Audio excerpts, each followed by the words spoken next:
Well, first, let's start off by introducing yourself and your characters, and a little bit about your characters, who he is in relation to the whole story.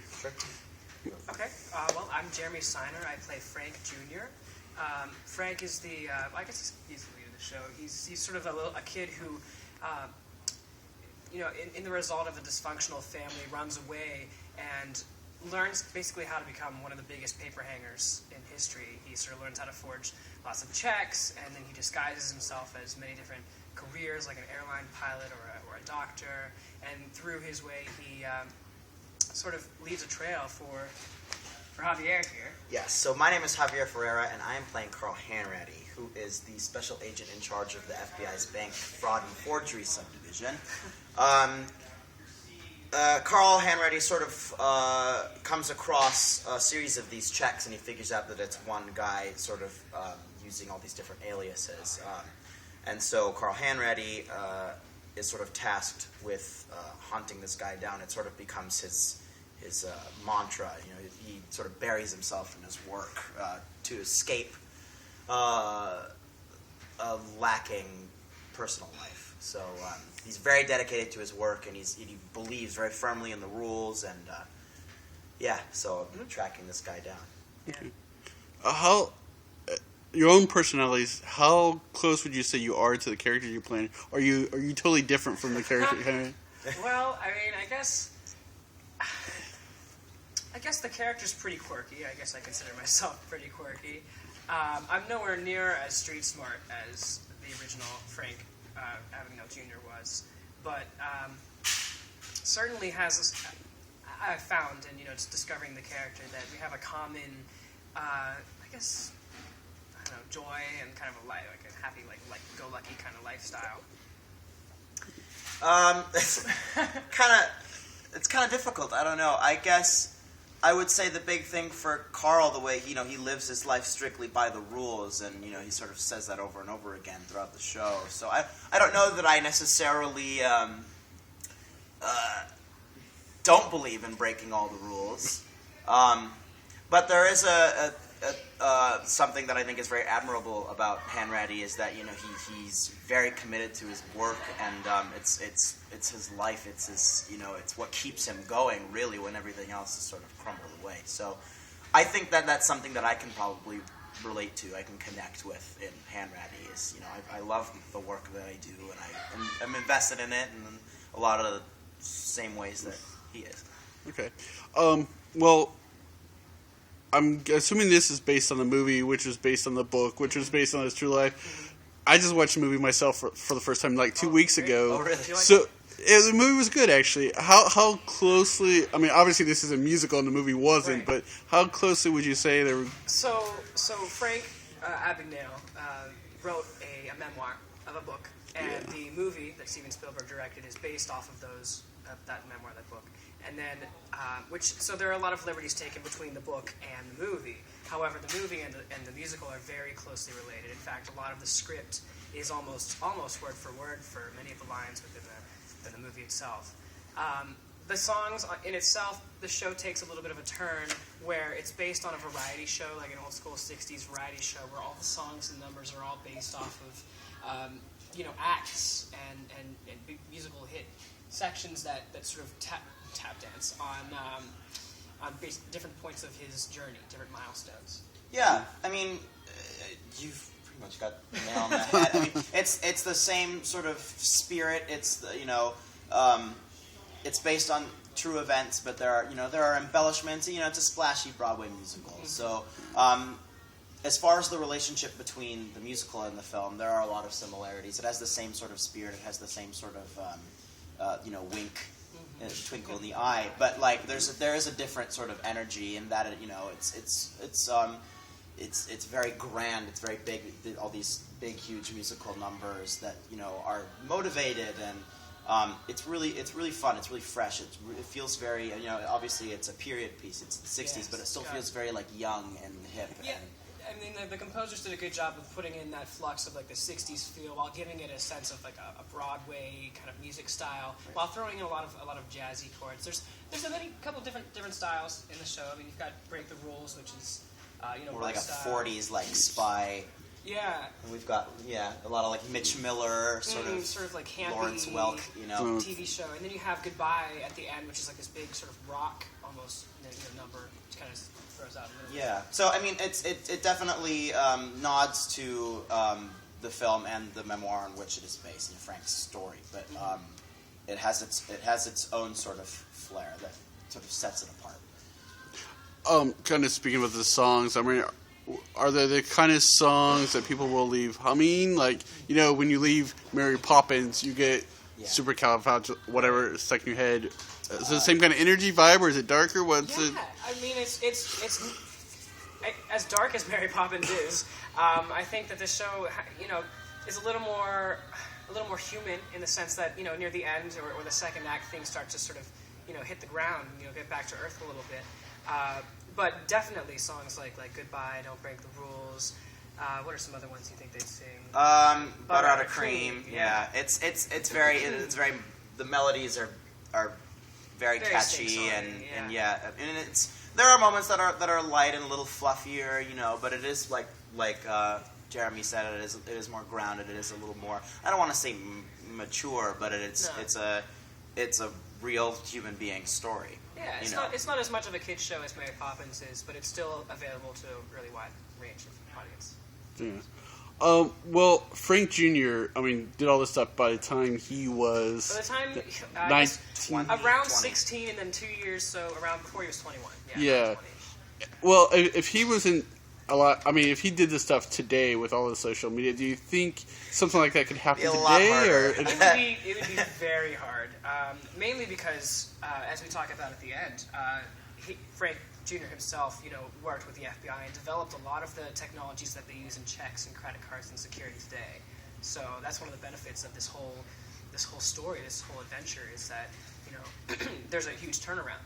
He did spend a lot of time in prison, but then again, he also shaped the way that we use transactions and technology and money today. So yeah, you got it. That's pretty much it. Okay. So what? I haven't watched a movie. I've gotten certain themes out of myself. But what would you say were the themes and messages in this movie?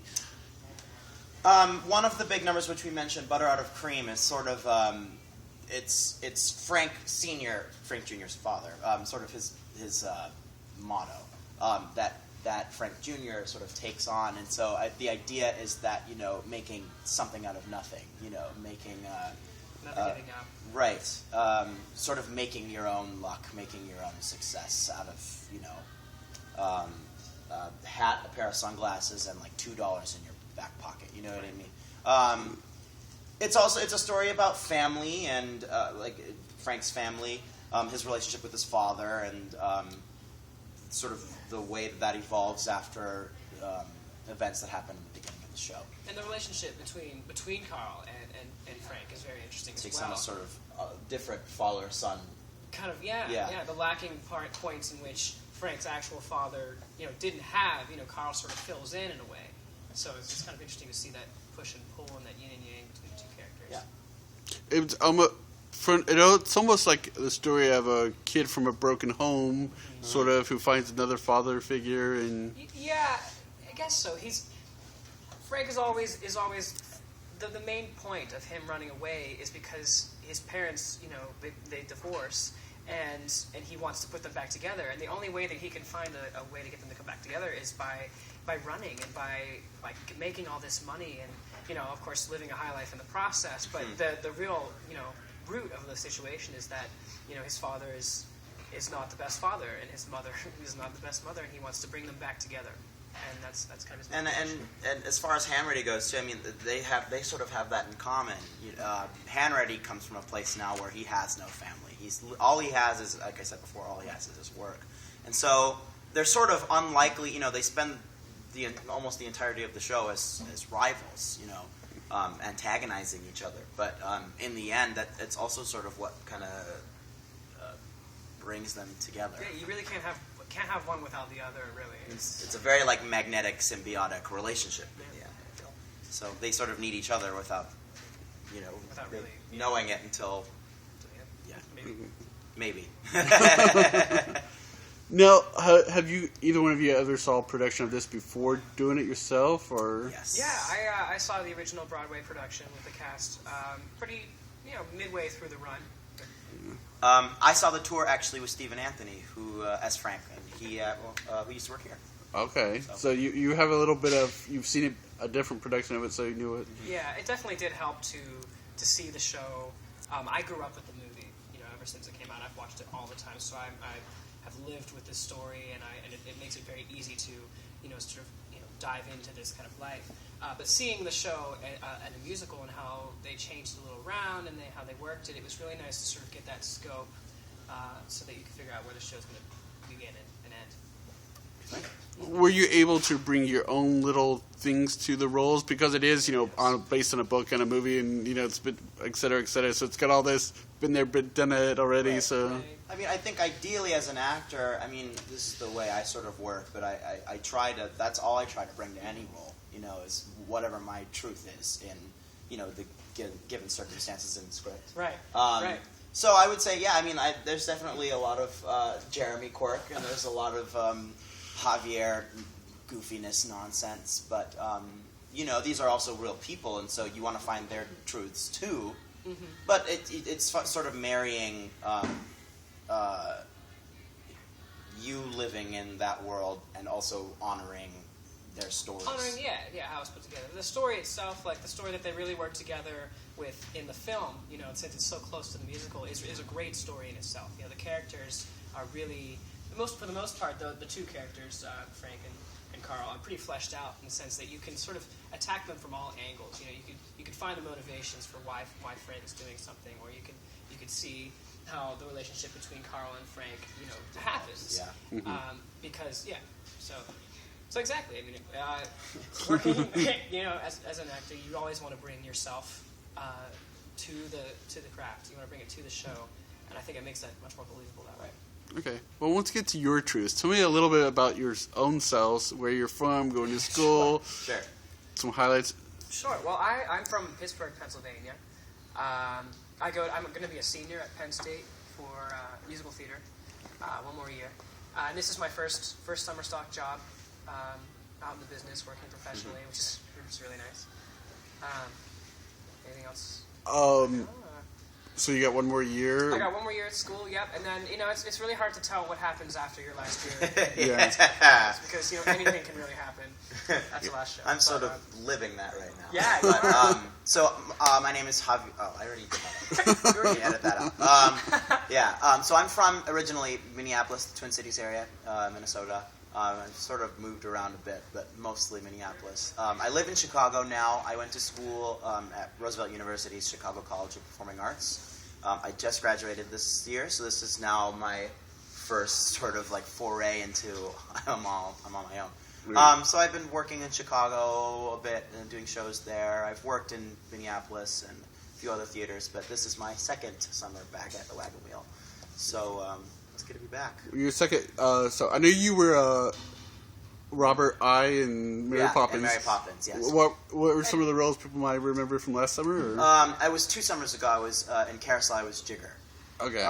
So I was the mean drunk guy, the other mean drunk guy. And then Peter Pan, I was one of the pirates. And then Legally Blonde, I had a number of little features. So Carlos in the trial scene, the gay European.